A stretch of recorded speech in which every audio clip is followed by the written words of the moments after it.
오늘 사대교회는 예수님의 아주 호된 질책을 받고 있습니다. 칭찬은 거의 없고 죄다 책망으로 가득합니다. 이것은 평소 주님의 성품을 생각할 때 쉽게 이해할 수 없는 부분입니다. 주님은 언제나 우리들에게 후한 점수를 주시는 분입니다. 설령 우리가 실수를 하고 죄를 지어도 한 가지라도 주님을 기쁘시게 한 것이 있으면 그것을 기억하시고 칭찬하시는 분입니다. 예를 들어 히브리서 11장에 나오는 믿음의 영웅들을 한번 생각해 보십시오. 어떻게 이들은 믿음의 전당에 자신들의 이름을 걸어놓을 수 있었습니까? 이들의 삶을 알고 있는 우리는 그들이 모든 일을 다 잘해서 그런 대우를 받은 것이 아니라는 것을 알고 있습니다. 단지 주님이 인정해 주셨기 때문에 신앙의 영웅이 될 수 있었습니다. 그들은 한 사람도 빠짐없이 다 실수와 허물을 가지고 있었습니다. 그러나 주님은 그들이 드린 작은 것 하나를 소중하게 보시고 그들을 영웅의 반열에 올려주셨습니다. 이처럼 주님은 100번을 싸워 99번을 지더라도 한 번이라도 이긴 1승이 있으면 그것을 가치 있게 여기시는 분입니다. 이렇게 긍정의 눈으로 사람을 대하시는 주님이 사대교회를 향해서는 아주 인색하십니다. 칭찬은커녕 호된 책망만 하십니다. 왜일까요? 왜 예수님께서 그렇게 하실까요? 그 정도로 사대교회의 상태가 심각했기 때문입니다. 그들에게 무엇보다 시급한 것은 달콤한 칭찬의 말이 아니었습니다. 분명한 진단을 내려서 그들이 지금 죽어가고 있다고, 이대로 가면 정말 끝장난다고 소리쳐 주는 것이 필요했습니다. 그렇다면 주님이 사대교회를 칭찬하신 이유를 분명히 알 수 있습니다. 주님은 지금 아주 강력한 충격 요법을 쓰고 계십니다. 그러면 왜 주님은 사대교회를 호되게 질책만 하실까요? 도대체 사대교회의 문제가 무엇이었기에 이렇게 충격 요법을 쓰고 계실까요? 1절에 힌트가 나옵니다. 내가 내 행위를 아노니 내가 살았다는 이름은 가졌으나 죽은 자로다. 네가 살았다는 이름은 가졌으나 죽었다. 그렇게 말씀하십니다. 이 말은 사대교회가 사람들 보기에, 겉으로 보기에는 괜찮은 교회라는 말입니다. 사대교회는 사람들에게 널리 알려진, 사람들의 입에 오르내리는 소위 말해 유명한 교회였습니다. 부흥한다는 소문이 퍼졌습니다. 실제로 사대교회 안에는 이미 살펴본 다른 교회들처럼 어떤 거짓 교리도 없었습니다. 발람이니 니골라당이니 이세벨이니 이런 유혹이 없습니다. 다시 말씀드리면 교회를 무너뜨릴 수 있는 어떤 외부적인 어려움도 없었습니다. 예배도 나이스하고 은혜로운 분위기입니다. 성도들의 예배 출석률도 나쁘지가 않습니다. 다양한 사역들이 숨가쁘게 돌아갑니다. 여러 양육 프로그램들이 개설되어서 교인들은 입맛대로 그렇게 열심히 훈련을 받습니다. 지역사회를 섬기는 좋은 일도 아주 열심히 했습니다. 어쩌면 주변에 있는 다른 교인들이 기회만 되면 사대교회에서 한번 신앙생활 해봐야 되겠다, 그렇게 말했을지도 모릅니다. 불신자들도 교회는 사대교회 정도는 되어야 해. 사대교회 정도는 되어야 교회이지. 입을 모아 칭찬을 아끼지도 않았을 것입니다. 하지만 사람들 사이에 유명한 교회라고 해서 주님이 보시기에 항상 좋은 교회는 아니라는 것을 기억해야 합니다. 가끔 자기 자신이 출석하는 교회 이름을 밝히지 않는 분들이 있습니다. 반대로 물어보지도 않았는데 자신 있게 말하는 분들도 있습니다. 소위 말해 누구나 다 알만한 그런 큰 교회에 출석하면 당당하게 교회 이름을 밝힙니다. 표정 또한 얼마나 자긍심이 넘치는지 모릅니다. 그렇지 않으면 그냥 집 근처에 동네 교회 다녀요. 그러면서 끝까지 교회 이름을 밝히지 않습니다. 왜 이런 일이 벌어집니까? 은연중에 교회의 크기를, 교회의 규모를 자신의 신앙의 크기로 간주하기 때문입니다. 그래서 큰 교회에 출석하면, 규모가 큰 교회에 다니고 있으면 자신도 정말 그런 큰 믿음을 가진 사람처럼 여깁니다. 작은 교회에 다니면 믿음도 작은 것으로 취급합니다. 그 규모가 큰 교회 목사는 능력도 크고 작은 교회는 뭔가 목사의 능력이 부족하고 그렇게 여깁니다. 정말 그런 것입니까? 이런 관점에서 보면 사대교회는 겉으로 보기에는 큰 교회입니다. 얼마든지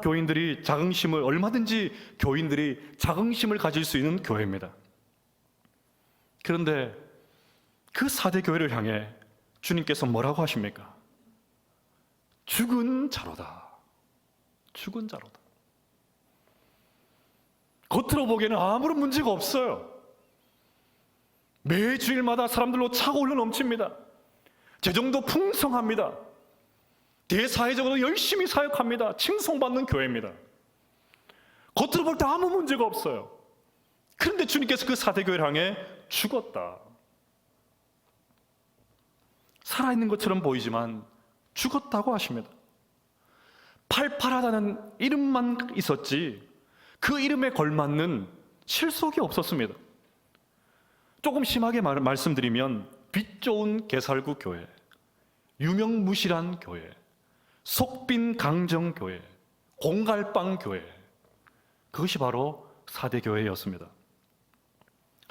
앞서 말씀드린 대로 시간마다 예배당은 성도들로 가득 찼습니다. 그런데 몸만 참석하는, 몸만 있는 형식적인 예배가 되고 말았습니다. 의에 줄이고 목마르는 영적 갈급함이 없었습니다. 그저 나는 지금 예배에 빠지지 않았다는, 그런 예배에 참석했다는 껍데기만 붙잡고 스스로 만족했습니다. 여러 사역과 프로그램들이 펼쳐져 있었지만 섬기는 기쁨이 없이 그저 눈앞에 닥친 일 처리에 급급했습니다. 겉으로 보기에는 잘 굴러가는 것 같은데 조금만 속을 들여다보면 여기저기서 불평과 원망의 소리가 끊이지 않은 교회, 그것이 사대교회였습니다. 오늘날 많은 사람들이 인기를 쫓아 삽니다. 사람들에게 어떻게 잘 보일 수 있을까 골몰합니다. 이것은 매우 중요합니다. 할 수만 있다면 사람들과 좋은 관계를 유지하면서 살아야 합니다. 저는 하나님만 바라보고 신앙생활 한다는 분들이 주변의 이웃들과 성도들에게 그 피해와 근심을 주는 경우도 많이 봤습니다. 지금 광주에 한참 문제가 되고 있는 그 교회를 보십시오. 어떤 경우에도 대면 예배를 가지겠다는 그들의 생각을 문제 삼을 마음은 없습니다. 그것은 어디까지나 인정해야 할 그들의 신앙 정신입니다. 그들의 신앙 가치입니다. 하지만 확진자들이 속출하고 있는데도 치료에 협조하지도 않고 끝까지 대면 예배를 강행하겠다면서 행정소송까지 내는 것은 이해할 수 없습니다. 결국 무엇입니까? 그들의 하나님 중심 신앙이 그들의 주변 이웃들에게 고통만 안겨주는 꼴이 되고 말았습니다. 그래서 우리 그리스도인들은 할 수만 있으면 모든 사람들에게 좋은 인상을 남길 수 있도록 노력해야 합니다. 자신을 가꾸고 겉모습을 가꾸고 화장도 열심히 하시고 그렇게 하셔야 합니다. 하지만 거기서만 머무면 안 됩니다. 천국 백성은 인기도 있어야 하지만 신기가 더 많아야 합니다. 사람들이 나를 어떻게 보느냐보다 하나님께서 나를 어떻게 보실까, 그것이 훨씬 더 중요합니다. 왜냐하면 하나님은 외모보다 중심을 보시기 때문입니다. 하나님은 우리 마음에 숨겨진 동기와 생각을 너무 정확하게 아십니다. 우리는 눈으로만, 사람의 눈에만 좋게 보이면 된다고 생각합니다. 사람들은 얼마든지 우리의 겉모습에 속을 수 있습니다. 하지만 하나님은 절대 속지 않으십니다.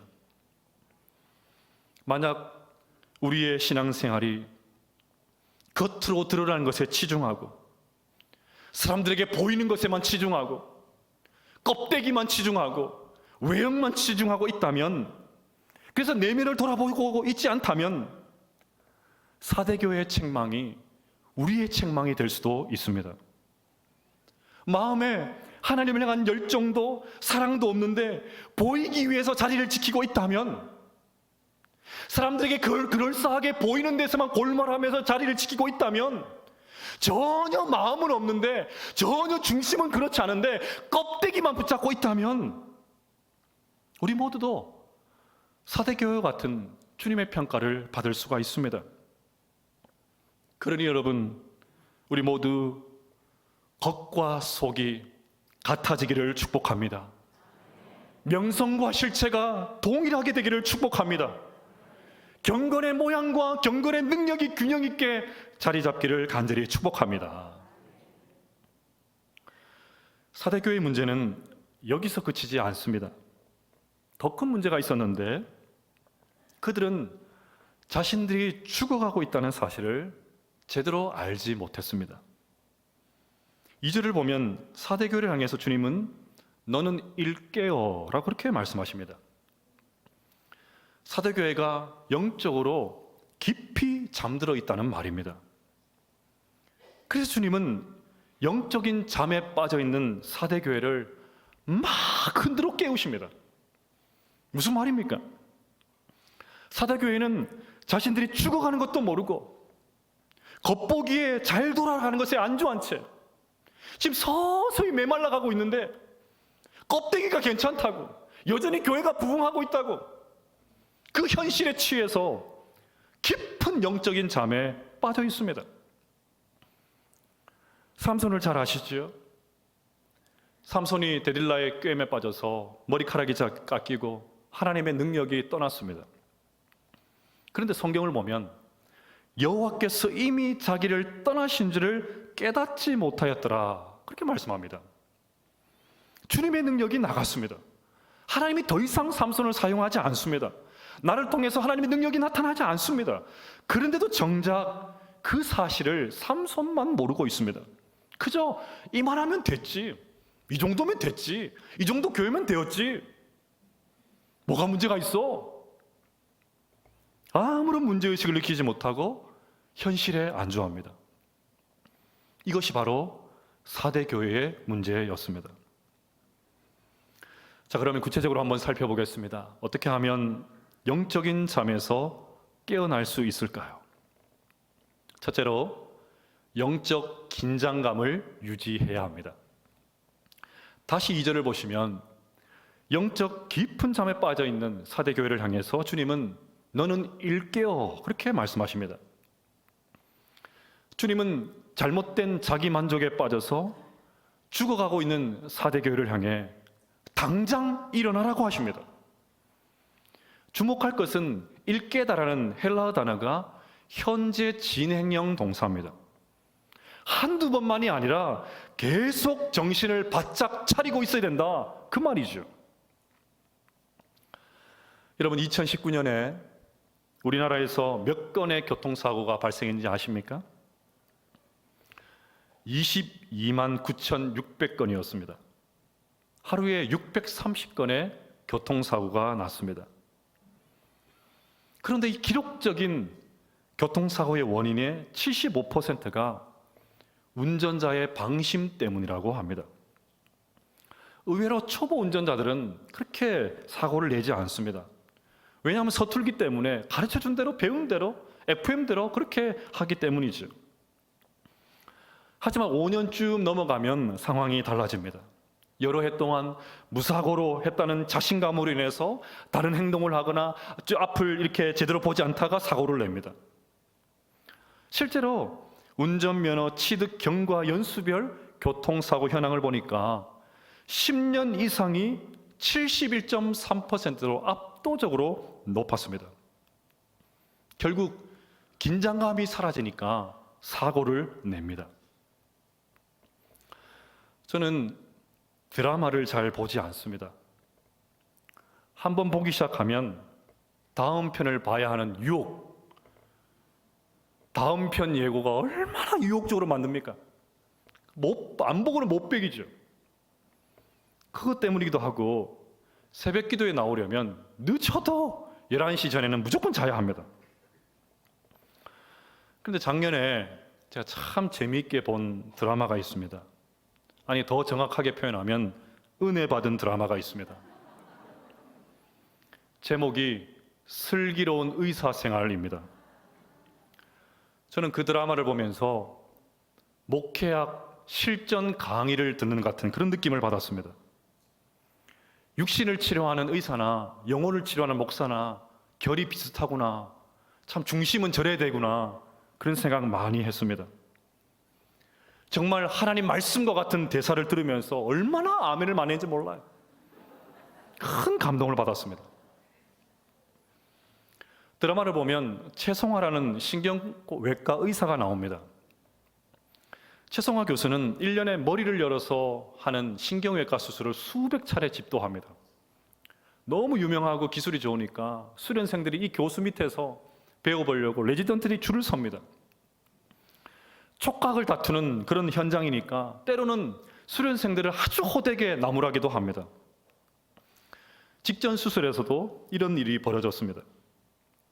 수술을 다 마치고 최송화 교수가 수련생들을 달래면서 이렇게 말했습니다. 긴장하라고. 수술하고 환자들 대할 때 항상 긴장하라고 그러는 거야. 이 일의 힘이 드는데 금세 익숙해져. 근데 익숙해질 게 따로 있지 우리 일은 그러면 안 되는 거잖아? 근데 익숙해질 게 따로 있지 우리 일은 그러면 안 되는 거잖아? 아멘이 나와야 됩니다.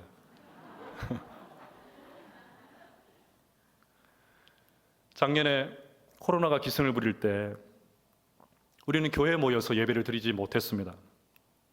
교회 문이 닫히고 온라인으로 예배를 드려야 되는 사상초유의 사태 앞에서 우리는 눈물을 흘리면서 예배를 드렸습니다. 저는 이전 교회에서 첫 비대면 예배를 드릴 때 사회를 받습니다. 예배 시작을 알리면서 보고 싶은 성도님 그러는데 막 울컥해서요. 눈물을 참고 사회를 본다고 너무너무 힘들었어요. 많은 성도님들이 함께 울면서 예배드렸다 그 이야기를 들었습니다. 아마 여러분들도 마찬가지였을 것입니다. 그런데 지금은 어떻습니까? 지금은 어떻습니까? TV나 스마트폰으로 드리는 비대면 예배도 어느새 익숙해지지 않았습니까? 대면 예배는 또 어떻습니까? 예배당에 모이지 못할 때 우리는 지난날 형식적인 예배를 드린 우리의 모습을 통렬하게 회개했습니다. 제대로 예배하지 못한 우리의 모습을 처절하게 반성했습니다. 그런데 그렇게 간절했던 대면 예배도 또다시 금세 익숙해져 있지 않습니까? 대면이든 비대면이든 익숙해질수록 알맹이는 사라지고 껍데기만 남게 됩니다. 그러면 무엇입니까? 결국 우리도 사대교회가 됩니다. 나는 이렇게 지금 예배를 드리고 있기 때문에 살아있다고 항변할지는 모르지만 하나님은 죽었다고 하십니다. 하나님 저 괜찮아요. 이렇게 예배 드리고 있으니까 저 괜찮아요 하시는데 형식과 껍데기가만 붙들고 있으면 너 죽었다 그렇게 말씀하십니다. 그렇게 형식과 껍데기만 붙잡고 있는 사대교회를 향해 제발 일어나라고, 제발 영적인 긴장감을 유지하라고 그렇게 말씀하십니다. 이 주님의 음성을 우리 모두가 엄중하고도 무겁게 받으시기를 바랍니다. 둘째로 복음의 감격을 회복해야 합니다. 3절을 보면 그러므로 내가 어떻게 받았으며 어떻게 들었는지 생각하고 라고 했습니다. 받고 들은 것은 사대교회가 처음에 배웠던 복음의 내용을 의미합니다. 생각하라는 말은 기억하라는 말입니다. 처음 복음을 들었을 때 그 순수함과 열정을 기억하고 다시 회복하라는 말입니다. 따라서 지금 그들에게 필요한 것은 새로운 진리가 아닙니다. 새로운 말씀이 아닙니다. 처음 들었을 때, 처음 복음을 들었을 때 그 진리의 감격을 회복하는 것이 급선무입니다. 한 성도님이 극동방송에서 소개된 이야기가 아주 감동적이다 해서 한번 읽어보았습니다. 2차 대전 당시에 폴란드의 아주 작은 마을에 독일 군들이 들이닥친다는, 그렇게 들이닥쳐서 유대인들을 잡아간다, 그런 소문이 돌았습니다. 마을 사람들은 불안한 마음으로 하루하루를 그렇게 지냈습니다. 결국 독일군이 마을로 들이닥쳤습니다. 일부는 마을로 향했고 일부의 군인들은 학교로 향했습니다. 그리고 학생 중에 드문드문 섞여 있는 유대인 아이들을 끌어내려고 했습니다. 겁이 질린 아이들이 코르자크 선생님에게 막 매달렸습니다. 선생님은 자신 앞으로 몰려온 그 유대인 아이들을 팔을 벌려서 막 안아주었습니다. 독일 군들에게 왜 아이를 데려가려 하냐고 반항도 해보았지만 살기 가득한 짐승이 된 그들은 이미 아무 소용이 없었습니다. 아이들을 태울 트럭이 학교로 진입하자 아이들은 더 필사적으로 선생님에게 매달렸습니다. 급기야 독일군은 코르자크 선생님 곁에 매달린 아이들을 하나씩 하나씩 떼어내려고 했습니다. 그러자 선생님이 군인들을 막아서면서 말합니다. 가만두시오. 나도 함께 가겠소. 그리고 겁에 질린 아이들에게 이렇게 말합니다. 선생님이랑 같이 가자. 선생님이 같이 가면 무섭지 않지? 나랑 같이 가자. 코르자크 선생님은 그렇게 아이들을 따라서 트럭에 올랐습니다. 군인들이 그 선생님을 끌어내리려고 하자 내 어찌 사랑하는 아이들만 보낼 수 있단 말이오. 같이 가게 해주십시오. 그러면서 같이 했습니다. 그렇게 선생님은 유대인이 아님에도 불구하고 강제 수용소로 끌려가 가스실 앞에 섰습니다. 그리고 겁에 질린 아이들의 손을 콕 붙잡고 한 명 한 명 눈빛으로 안심을 시킨 다음에 아이들과 함께 가스실로 들어갔습니다. 그렇게 코르자크 선생님은 사랑하는 제자들의 두려움을 조금이라도 덜어내기 위해서 기꺼이 자신의 목숨을 버렸습니다. 히틀러에게 학살당한 그 유대인들을, 동포들을 기념하기 위해서 예루살렘에 세워진 기념관 뜰에는 겁에 질린 그 제자들을 두 팔로 꼭 껴안고 있는 코르자크 선생의 동상이 세워져 있습니다. 여러분, 가슴 먹먹한 이야기 아닙니까? 그런데 이보다 더한 사랑 이야기를 우리는 다 알고 있습니다. 이것과도 비교할 수 없는 사랑 이야기를 우리 모두는 알고 있습니다. 예수님의 그 십자가 사랑을 어떻게 이 정도 이야기와 비교할 수 있습니까? 우리의 마음은 예수님의 십자가 사랑으로 늘 먹먹해야 합니다. 나 같은 죄인 살리신 주의 놀라워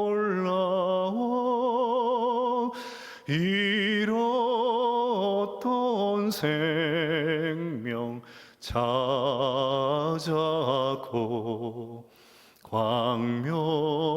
광명을 얻었네. 처음에 우리가 예수님 믿을 때 이 찬양 부르면서 얼마나 많이 울었습니까? 얼마나 감격했습니까? 근데 지금은 어떻습니까? 우리 안에 이 감격이 있습니까?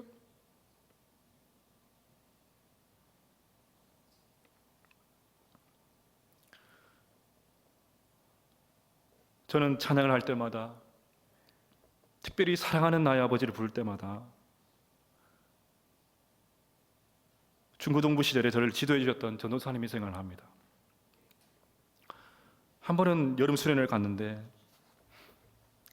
이 찬양을 계속 부르게 하셨습니다. 전혀 하나님을 사랑하지 않으면서도 입으로만 사랑하는 나의 아버지를 부른다는 이유 때문이었습니다. 처음에는 살짝 짜증이 났습니다. 좋은 시설도 아니고 마루 위에 앉아서 예배를 드리니까 막 다리엔 치가 나고 찬양은 계속 반복되니까 언제 예배가 맞을 줄 모릅니다. 제 기억으로 100번은 넘게 이 찬양을 불렀습니다. 좋기 1시간 이상 이 찬양을 부르는데 사용했습니다. 그런데 그날 놀라운 하나님의 은혜가 임했습니다. 입만 사랑한다고 고백했지 정말 하나님을 사랑하지 않는 우리의 모습을 보면서 통렬한 회개의 역사가 일어났습니다. 그래서 저는 가끔 주일 예배 시간에 다른 순서는 좀 생각하고 찬양을 이렇게 마음 담아서 부르면 좋지 않을까 그렇게 생각할 때가 있습니다. 그 가사의 고백이 내 마음의 고백이 될 때까지 그렇게 혼신의 힘을 다해서 찬양을 하면 그 예배를 하나님께 더 진짜 받으시지 않으실까 그런 생각을 할 때가 있습니다. 따라서 오늘 복음이 가장 필요한 것은 교회입니다. 교회 안에 복음이 필요합니다. 어떤 분들은 복음은 저 초신자들이나 처음 믿는 사람들이라 들어야 하는 것으로 생각합니다. 아닙니다. 아무리 오래 믿고 아무리 내가 직분을 가지고 있다 할지라도 복음의 메시지 앞에 정기적으로 나를 세워야 합니다. 그래야 은혜를 알 수 있습니다. 조금만 익숙하고 조금만 편해지면 우리가 받은 그 삶을 구원을 당연한 것으로 여깁니다. 말은 그렇게 하지 않지만 실제 우리의 삶은 은혜를 모르는 삶이 됩니다. 그러니 여러분, 교회당을 출입할 때마다 십자가를 깊이 묵상하시길 바랍니다. 하나님 앞에 내가 얼마나 큰 죄인인지 날마다 고백하십시오. 그리고 나를 위해 아무런 조건 없이 모든 것을 쏟아부어 주신 그 십자가의 사랑을 깊이 묵상하는 우리 모두가 될 수 있기를 간절히 소망합니다. 셋째로, 성령의 능력을 사모해야 합니다. 각 편지 도입부에 나오는 예수님의 자기소개는 수신교회의 상황과 꼭 들어맞는 말씀입니다. 주님은 사대교회에게 자신을 이렇게 묘사합니다. 1절을 보시면 사대교회의 사자에게 편지하라. 하나님의 7영과 7별을 가지신 이가 이르시되. 여기서 7영은 성령님을 의미합니다. 주님은 성령을 교회에 부어주시고 친히 교회를 다스리십니다. 또한 7별은 이미 살펴본 대로 교회의 지도자들입니다. 따라서 교회 지도자들을 붙잡고 계시는 주님은 교회가 성령 하나님의 인도하심에 순종하기를 원하십니다. 성령님은 교회를 살리시는 분입니다. 성령님은 교회에 생명력을 주십니다. 성령의 능력이 교회에 임하기만 하면 교회는 다시금 얼마든지 부흥할 수 있습니다.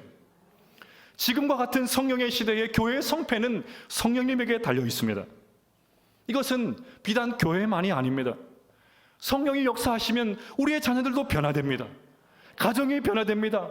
얼마든지 능력 있는 삶을 살 수 있습니다. 모든 사람이 흠모할 만한 신앙의 인격을 소유할 수 있습니다. 그러니 여러분, 우리 모두가 성령의 나타나심을 간절히 사모할 수 있기를 간절히 소망합니다. 저는 보수적인 신앙의 배경에서 자랐습니다. 그래서 흔히 말하는 뜨거운 경험을 소개할 만한 것도 없습니다. 보수 신학을 공부했기 때문에 오순절 분위기를 평가절하하는 그런 분위기 속에서 공부했습니다. 그러다 보니까 성령님을 생각할 때 폭이 굉장히 좁아요. 제가 그 한계를 제가 잘 알고 있어요. 하지만 저는 사역을 하면 할수록, 강단에 서면 설수록 성령 하나님의 도우심과 능력이 절실하다는 것을 피부로 느낍니다. 우리의 삶과 가정과 교회 위에 이 성령 하나님의 새바람이 임하시기를 간절히 축복합니다. 사랑하는 여러분, 깊은 영적 잠에 빠져 계시지는 않습니까? 외형은 그럴싸한데 텅 빈 마음을 붙잡고 하루하루 힘겹게 지내고 계시지는 않습니까? 그렇다고 한다면 이 오늘 말씀을 단단히 붙잡으시기를 바랍니다. 나와 우리 공동체를 흔들어 깨우시기를 바랍니다. 십자가 사랑을 다시금 묵상하셔서 복음의 감격을 회복할 수 있기를 바랍니다. 하나님께서 차갑게 식어버린 우리의 심령에 다시 한번 성령의 단비를 부어주시기를 간절히 소망합니다. 그리하여 우리 언양교회가 영적인 잠에서 깨어나는 그런 교회로 세워지기를 간절히 축복합니다.